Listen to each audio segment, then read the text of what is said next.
ఓం నమ శివాయ శ్రీమాత్రే నమ. మిత్రులకి శ్రేయోభిలాషులకి అలాగే నన్ను ఎంతగా ఆదరిస్తున్న యూట్యూబ్ ప్రేక్షకులందరికీ కూడా పేరు పేరు ధన్యవాదాలు. మిత్రులారా, మీ అందరికీ కూడా పరాదేవత ఎల్లవేళలా మీతో ఉండి మీ మనోవాంఛ నెరవేర్చాలని మనస్ఫూర్తిగా కోరుకుంటున్నాను. చాలామంది మిత్రులు మెయిల్స్లోను కామెంట్స్లోను గురువుగారు ఇంటి దగ్గర తులసి మొక్క పెట్టామండి కానీ బతకడం లేదు, అలాగే గురువుగారు మీరేమో తులసి మొక్క దగ్గర పూజలు చేస్తే అద్భుతమైన ఫలితాలు కలుగుతాయన్నారు, కానీ మేము చేస్తున్నామండి మాకు ఎటువంటి ఫలితాలు కలగడం లేదు. గురువుగారు అంటే సంతానయోగ్యత కోసం మేము ఉపాయాలు చేసామండి, మాకు ఎందుకో ఫలితం కలగడం లేదు. తులసి మొక్క ప్రతిరోజు నిద్రపోతుంది అంటే ఎండిపోతుంది అని చెప్తున్నారు చాలామంది. నేను ఈరోజు మీకు తులసి మొక్క గురించి ఒక 14 విషయాలు చెప్తాను. అంటే పూజా విధానంలోనూ తులసి మొక్కతో మనం ఆయుర్వేద పరంగా తులసి గురించి మనందరికీ తెలుసు. అంతకుముందు వీడియోలో కూడా చాలా వీడియోలు చెప్పాను. తులసి మొక్కని ఎవరైతే ఇంట్లో ఉంటుందో వారికి ఒక రక్షణ కవచం ఉన్నట్టే. మళ్ళీ చెప్తున్నాను, తులసి మొక్క ఎవరింట్లో అయితే ఉంటుందో వారికి ఒక రక్షణ కవచం ఉన్నట్టే. మతము, జాతి, కులము ఇలాంటి పిచ్చి ఆలోచనలు మానేయండి. ఎందుకంటే మన ఋషులు, మన పెద్దలు ఏదైతే మనకు చెప్పారో ప్రాకృతికమైన శక్తి కలిగిన మొక్కల వల్ల కొన్ని నెగిటివ్ ఫోర్సెస్ ఏదైతే సరే, అంటే అనారోగ్య సంబంధిత విషయాలు కావచ్చు, అలాగే మనకి ఆ ఒంటికి సంబంధించి అంటే రోగాలు, రొప్పులు, బాధలు, మానసిక బాధలు, అలాగే శారీరక బాధలు ఇలాంటి వాటి నుండి మనం తప్పించుకోవాలన్నప్పుడు తులసిని విరివిరిగా వాడాలి. తులసిని వాడినప్పుడు ఖచ్చితంగా మన శరీరంలో ఉన్న టాక్సిక్ లెవెల్స్ అనేవి తగ్గుతాయి. అలాగే సైంటిఫిక్గా కూడా తులసిని ఆయుర్వేద మందుల్లో వాడుతూనే ఉంటారు. ఇప్పుడు మనం ప్రతిరోజు తులసి మొక్కకి పూజ చేస్తున్నప్పటికీ కూడా మనం ఫలితాలు కలగడం లేదు అనేవారికి ఈ వీడియోని పూర్తిగా చూడండి. మీకు ఎందుకు కలగడం లేదో మీకు అర్థమవుతుంది. ఎలా చేస్తే అద్భుతమైన ఫలితాలు కలుగుతాయో కూడా మీకు ఈ వీడియోలో పూర్తిగా వివరిస్తాను. ఎందుకంటే మనకి రోజు చేసే పనే కదా అని అశ్రద్ధ, అలసత్వంతో చేస్తూ ఉంటాం. కానీ ఒక విషయాన్ని గుర్తుంచుకోండి, ఎవరైనా సరే ఈ పూజని, తులసి పూజని విధి విధానంగా చేస్తారో వారికి ఇంటిలో విష్ణుమూర్తి, లక్ష్మీమాత ప్రసన్నత లభిస్తుంది. ఖచ్చితంగా 100కు 100% అద్భుతమైన ఫలితాలు వస్తాయి. అలాగే ఈరోజు కొన్ని అద్భుతమైన విషయాలు తెలియచేస్తాను, తెలుసుకోండి. అలాగే మీకు ఈ వీడియో నచ్చినట్లు లైక్ చేయండి, నా ఛానల్ సబ్స్క్రైబ్ చేసుకోండి, పక్కనే ఉన్న గంట సింబల్ని యాక్టివేట్ చేసుకోండి. మీకు నచ్చితే 10 మంది మిత్రులకి షేర్ చేయండి. తులసి మొక్క మీ ఇంట్లో అంతకుముందు వీడియోలో కూడా చెప్పాను, మీరు ఎప్పుడూ కూడా గుర్తుంచుకోండి, తూర్పు దిక్కుని పెట్టడం వల్ల మీ పిల్లలు బుద్ధిమంతులవుతారు. మీ ఇంటి ప్రాంగణంలో అపార్ట్మెంట్ అయినా సరే తూర్పు దిక్కున ఖాళీ ఉన్నప్పుడు కుండీలో పెట్టి మీరు చక్కగా తూర్పు దిక్కున పెట్టినట్లయితే కనుక మీ పిల్లలు, మీ కుటుంబంలో ఉన్న మీ ఎవరైనా సరే పిల్లలు బుద్ధిమంతులు అవుతారు. అలాగే కుటుంబ సభ్యులందరూ కూడా మీ మాట వింటారు. చిత్రంగా అనిపించవచ్చు, ఈ మొక్కని తూర్పు దిక్కులో ఉండడం వల్ల కలిగే అద్భుతమైన ఫలితం. మనం సహజంగా ఏంటంటే అవన్నీ చాలా సంవత్సరాలు ఉంటుందండి కానీ మాకేమీ తిరిగట్లేదండి అనేవారు ఉంటారు. మీకు ఆ విషయం తెలిసి నాకు ఇస్తుంది అన్న భావంతో చేసినప్పుడు మాత్రమే ఫలితాలు వస్తాయి. అలా కాకుండా ఏదో చేశాం కదా అని చేస్తే ఎటువంటి ఫలితము రాదు. అలాగే మీకు ఇంట్లో పిల్లలు చాలామందికి వివాహాలు కావడం లేదు, మాకు 40 వచ్చిందండి, 50 వచ్చినాయండి, పెళ్ళి అవ్వడం లేదు అనేవారు ఎవరైనా సరే, తల్లిదండ్రులు కూడా చాలామంది బాధపడుతూ ఉంటారు, మెయిల్ పెడుతూ ఉంటారు, మెసేజ్ పెడుతూ ఉంటారు. వారందరికీ కూడా మీ ఇంట్లో మీ పిల్లలకి త్వరగా వివాహం కావాలన్నా, పిల్లలకి చదువు మీద శ్రద్ధ పెరగాలన్నా తులసి మొక్కని మీ ఇంట్లో ఆగ్నేయ దిశలో పెట్టండి. అంటే తూర్పు ఏదైతే ఉంటుందో ఈశాన్యం వైపు, అలాగే ఆగ్నేయం వైపు. మీరు ఈశాన్య వైపుని పెట్టుకోవచ్చు, కానీ ఆగ్నేయం వైపు కనుక పెట్టి మీరు పోషించినట్లయితే, పూజ చేసినట్లయితే కనుక తులసి మొక్కకి వివాహం త్వరగా అవుతుంది. అలాగే మీ పిల్లలకి చదువు మీద శ్రద్ధ బాగా పెరుగుతుంది. అలాగే మనం ప్రతిరోజు పెట్టాం కదా అని వదిలేయకూడదు. ప్రతిరోజు నీరు పోస్తూ పూజ చేస్తూ ఉంటే అద్భుతమైన ఫలితాలను పొందుతారు. ఏమి చేయకుండా రావాలంటే ఏదీ రాదు. మనకి క్లాసులో 100 మంది పిల్లలు ఉంటారు, దాంట్లో కొంతమంది ర్యాంక్ తెచ్చుకుంటారు, కొంతమంది వెనకాల ఉంటారు. అందరికీ ఒకటే గురువు చెప్తాడు, కానీ ఎవరైతే శ్రద్ధాభక్తులతో ఉంటారో వారికి మాత్రమే ఎక్కువ ర్యాంక్స్ వస్తాయి. అలాగే వారు జీవితంలో క్లిక్ అవుతారు. అంటే కారణం ఏంటి? శ్రద్ధ ఉండాలి. దేనికైనా శ్రద్ధ లేనప్పుడు ఏది చేసినా అనుకున్నంత ఫలితం రాదు. మనం ప్రయత్నపూర్వకంగా చేసినప్పుడు ప్రతి దాంట్లోనూ విజయం సాధించవచ్చు, అది గుర్తుంచుకోండి. అలాగే మీరు గుర్తుంచుకోవాల్సిన ఇంకోటి ఏంటంటే, కుటుంబ సభ్యుల మధ్య గొడవలు అవుతున్నాయి అంటే గొడవలు కూడా మామూలు గొడవలు కాదు, ప్రతి చిన్నదానికి గొడవ అవుతుంది. ఒక తులసి మొక్కని మీరు వంటగది ఏదైతే మీరు ఆగ్నేయంలో ఆ, వంటగది ఉన్నప్పుడు కిచెన్ ఏదైతే ఉంటుందో ఆ కిటికీ ఏదన్నా ఉన్నప్పుడు ఆ కిటికీ పక్కన ఆగ్నేయం వైపున మీరు తులసి మొక్కను పెట్టి పెంచండి. రోజు పూజ చేయండి. ఆ ఇంట్లో ఆడవారైనా మగవారైనా సరే ఇంట్లో గొడవలు అనేవి తగ్గుతాయి. అలాగే భార్యాభర్తల మధ్య సఖ్యత పెరుగుతుంది. చిత్రంగా అనిపించవచ్చు. మొత్తం చెప్తాను మీకు, ఇంకా అంటే పాయింట్ పాయింట్ చెప్తాను, తర్వాత లాజిక్ కూడా చెప్తాను. అలాగే మీరు ఇంకోటి గుర్తుంచుకోవాల్సింది ఏంటంటే, ఎవరైనా సరే ఎగ్జామ్స్ రాయడానికి వెళ్తున్నప్పుడు, ఏదైనా ఇంటర్వ్యూకి వెళ్తున్నప్పుడు 2 తులసాకులు తీసుకొని ఇంటి నుంచి బయటికి వెళ్ళేటప్పుడు 2 తులసాకుల్ని తీసుకునే ముందు కళ్ళకు అద్దుకొని, నేను పలానా పని మీద బయటికి వెళ్తున్నాను, నాకు విజయాన్ని చేకూర్చొని 2 ఆకులు నీరు పోసి నిమంత్రణ చెప్పుకొని తీసుకోండి. ఎలా పడతారో కోయమాకండి. చక్కగా తీసుకొని నోట్లో వేసుకొని వెళ్ళండి. మీకు ఖచ్చితంగా మీరు ఏదైతే పని మీద వెళ్తున్నారో ఆ పని మీకు విజయాన్ని చేకూరుస్తుంది. చిత్రంగా అనిపించవచ్చు, ప్రయత్నం చేయండి. అలాగే ఇది ఎగ్జామ్స్కి వెళ్ళే ముందు, అలాగే ఇంటర్వ్యూకి వెళ్ళే ముందు, ఇంటి నుండి బయటికి వెళ్ళే ముందు మీ బొగ్గను పెట్టుకోండి చాలు. ఎందుకంటే మీలో ఉన్న మానసికమైన శక్తిని ప్రేరేపించే గుణం తులసికి ఉంటుంది. మనం దైవశక్తుల గురించి తర్వాత చెప్తాను మళ్ళీ మీకు నేను. అలాగే సహజంగా అంటే ఇంకొక విషయం చెప్తాను మీకు నేను. తులసి మొక్కని ఆషాఢ మాసంలో కానీ జ్యేష్ఠ మాసంలో కానీ ఇంట్లో పెట్టుకోవడం చాలా శ్రేష్టం. ఆషాఢ మాసంలో కానీ జ్యేష్ఠ మాసంలో కానీ. అలాగే పౌర్ణమి, ఏకాదశి ఈ తిథుల్లో కూడా తులసి మొక్కని మనం నర్సరీ నుంచి తెచ్చుకొని ఇంట్లో పెట్టి పోషించుకోవచ్చు. మరి ఇంట్లోనే వచ్చిన మొక్క అంటే మీరు ఎప్పుడైనా పెట్టి పోషించుకోవచ్చు, ఎలాంటి ఇబ్బంది లేదు, అది గుర్తుంచుకోండి. అలాగే చాలామంది ఇళ్ళల్లో తులసి మొక్క అంటే చాలా త్వరగా వడిలిపోతూ ఉంటుంది, ఎండిపోతూ ఉంటుంది.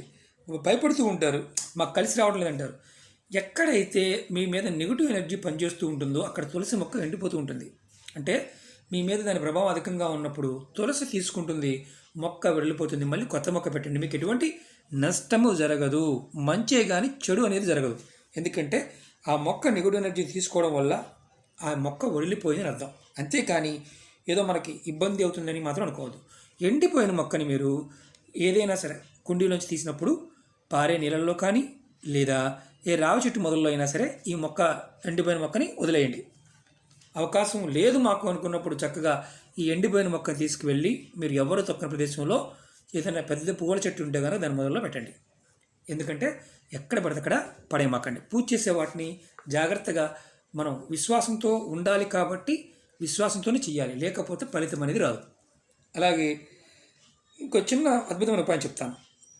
అసలు కొంతమందికి చాలామంది అడిగారు, గురువుగారు తులసి మొక్క ఎందుకు తులసి కోటలోనే ఉంచాలి, అలాగే ఎందుకు ఎత్తులో పెట్టాలి అని చాలామంది అడగడం జరిగింది.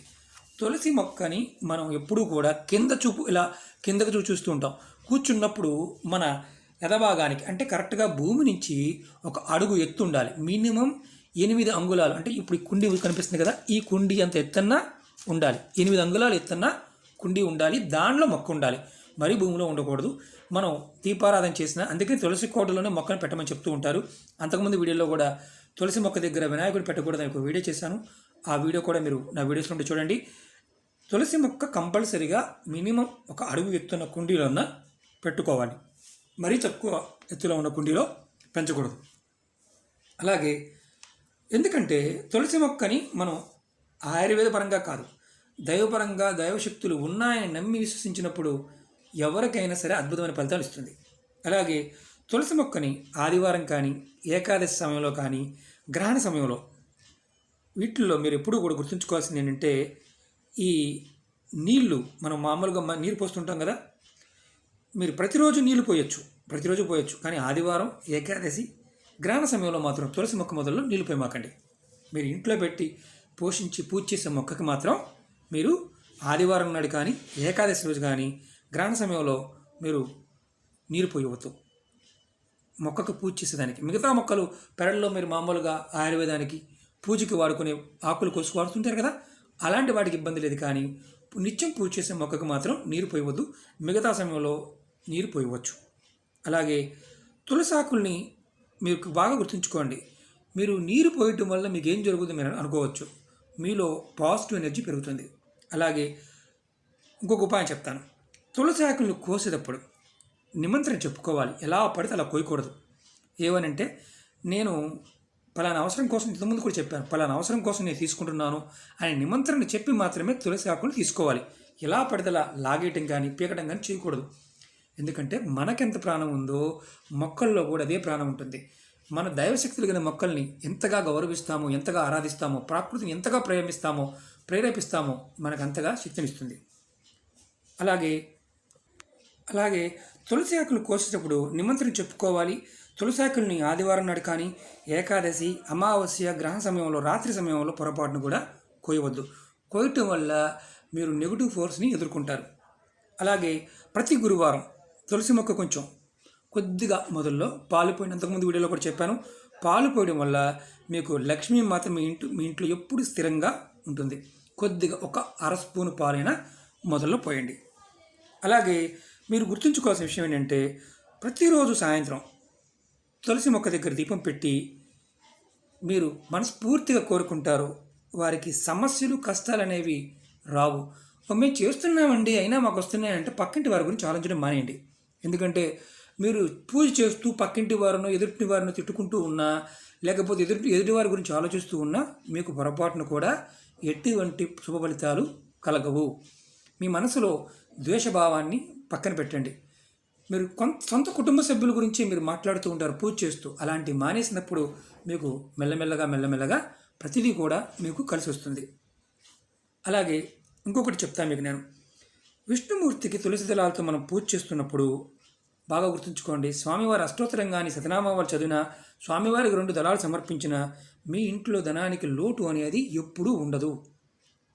మనం ఇవన్నీ ఎందుకు చెప్తున్నానంటే, 1కి 10 సార్లు ఎందుకు చెప్పాల్సి వస్తుందంటే, ఆ మొక్కలో ఉన్న విశిష్టత మనకు తెలిసినప్పుడు, ఆరాధనాభావం కలిగినప్పుడు అద్భుతమైన ఫలితాలు కలుగుతాయి. అందుకే మీకు చెప్తున్నాను. అలాగే ఇంకొక ఉపాయం చెప్తాను. ధనానికి ధాన్యానికి లోటు లేకుండా ఉండాలంటే ఏకాదశి రోజున తులసి మొక్క ఇలా కుండీలో ఉందనుకోండి, ఇలా నల్ల ఉమ్మెత్త మొక్కలు దొరుకుతాయి లేదా గింజలు దొరుకుతాయి. చూపిస్తాను మీకు నేను. ఇవ్వండి, ఇవి నల్ల ఉమ్మెత్త గింజలు. ఇవి ఆన్లైన్లో కూడా దొరుకుతాయి. చూడండి, ఇవి నల్ల ఉమ్మెత్త గింజలు. ఈ గింజల్ని మీరు ఒక 2-3 గింజల్ని తులసి మొక్క కుండీలో పాటు మీరు పెంచుకోవచ్చు. పెంచుకోవడం వల్ల మీకు ఎంత అద్భుతమైన ఫలితం కలుగుతుందంటే, మీ జీవితంలో శివ అంటే మామూలుగా తులసి పూజ చేయడానికి నారాయణుడికి ఎంతైతే ఇష్టమో, మనం తులసి మొక్కతో పాటు ఈ మొక్కను పెంచినట్లయితే, అంటే ఈ మొక్కను పెంచడానికి చాలామంది భయపడుతూ ఉంటారు. కారణం ఏంటంటే, నల్ల ఉమ్మెత్తనంగానే నెగిటివ్ ఇంపాక్ట్ ఉంటుందండి అంటారు. ధనం కావాలన్నా, శివానుగ్రహం కావాలన్నా, మనకి అద్భుతమైన ఫలితాలు రావాలన్నా తులసి మొక్కతో పాటు నల్ల ఉమ్మెత్త మొక్కని పెట్టి పోషించండి. ఖచ్చితంగా మీకు అద్భుతమైన ఫలితాలు కలుగుతాయి. మీకు విష్ణు అంటే మనకి శ్రీమన్నారాయణ అనుగ్రహమే కాదు, మనకి శివానుగ్రహం కూడా కలుగుతుంది. అలాగే ఇది ఏకాదశి రోజున చేయడం మర్చిపోవద్దు. ఏకాదశి రోజున కనుక మీరు పెట్టి చూడండి, అద్భుతమైన మీకు లాభాలు కలుగుతాయి. అలాగే మీ పిల్లలు మీ మాట వినడం లేదు, గురువుగారు మా పిల్లలు మా మాట వినడం లేదు అనేవారు కూడా తులసి మొక్కతో ఒక అద్భుతమైన పని చెప్తాను. పిల్లలు మీ మాట వినడానికి, విద్యావంతులు అవ్వడానికి ప్రతిరోజు 3 తులసాకుల్ని వారికి ఇవ్వండి. తులసాకు రసాన్నైనా ఇవ్వచ్చు. కొద్దిగా రసం ఒక చుక్క, 3 ఆకులు అంటే ఇంత రసం వస్తుంది, ఇవ్వచ్చు. మీరు ఈ రసాన్ని పిల్లలకి ఇస్తూ ఉంటే వారు ఖచ్చితంగా మీ మాట వింటారు, విద్యావంతులు అవుతారు. అలాగే మీరు గుర్తుంచుకోండి, పూజ చేసే తులసి మొక్కకు పొరపాటును కూడా ఆదివారం నాడు కొయ్యవద్దు. ఎందుకంటే మీరు పూజ చేస్తున్నప్పుడు గుర్తుంచుకోవాల్సింది, ఆ అమ్మవారిని సాక్షాత్తు లక్ష్మీ అమ్మవారు మీ ఇంట్లో ఉన్నారన్న భావంతో చేయండి. ఖచ్చితంగా అద్భుతమైన ఫలితాలు వస్తాయి. ఇలా కుండీలో పెట్టుకుని మీరు చేసుకోవచ్చు. మీకు ఏదైనా సరే వీటిని పరిపూర్ణమైన, మీకు ఎందుకు చెప్తున్నానంటే పూర్తిగా ప్రతి విషయాన్ని పూర్తిగా వివరంగా ఎందుకు చెప్తున్నాను అంటే, మన పెద్దలు, మన ఋషులు, మనకి ఎంతమంది మన పూజలు ఉన్నారో, సిద్ధులు, యోగులు, ఋషులు అందరూ కూడా ప్రాకృతికమైన విషయాల గురించి చాలా వివరంగా ఎన్నో గ్రంథాల్లో చదవడం జరిగింది. వారు ఆచరించి ఫలితాన్ని పొందారు. మనం కూడా దానిలో ఎంతో కొంత ఫలితాన్ని ఆచరించడం వల్ల పొందగలుగుతాం. కాబట్టి మీకు నేను ఆ పరాదేవత అనుగ్రహంతో, ఆమె సంకల్పంతో మీకు చెప్తున్నాను, మీరు ఆచరించండి. అలాగే ప్రయత్నం చేయండి. అవ్వలేదు, కాదు, కూడదనుకుంటే ప్రయత్నం చేయండి. ఒక చిన్న మొక్క ప్రయత్నపూర్వకంగా పెట్టండి, ఖచ్చితంగా అద్భుతమైన ఫలితాలను పొందుతారు. అలాగే మీకు ఈ వీడియో నచ్చినట్లయితే లైక్ చేయండి, నా ఛానల్ సబ్స్క్రైబ్ చేసుకోండి. పక్కనే ఉన్న గంట సింబల్ని యాక్టివేట్ చేసుకోండి. 10 మంది మిత్రులకు షేర్ చేయండి. ఓం నమః శివాయ. శ్రీమాత్రే నమః.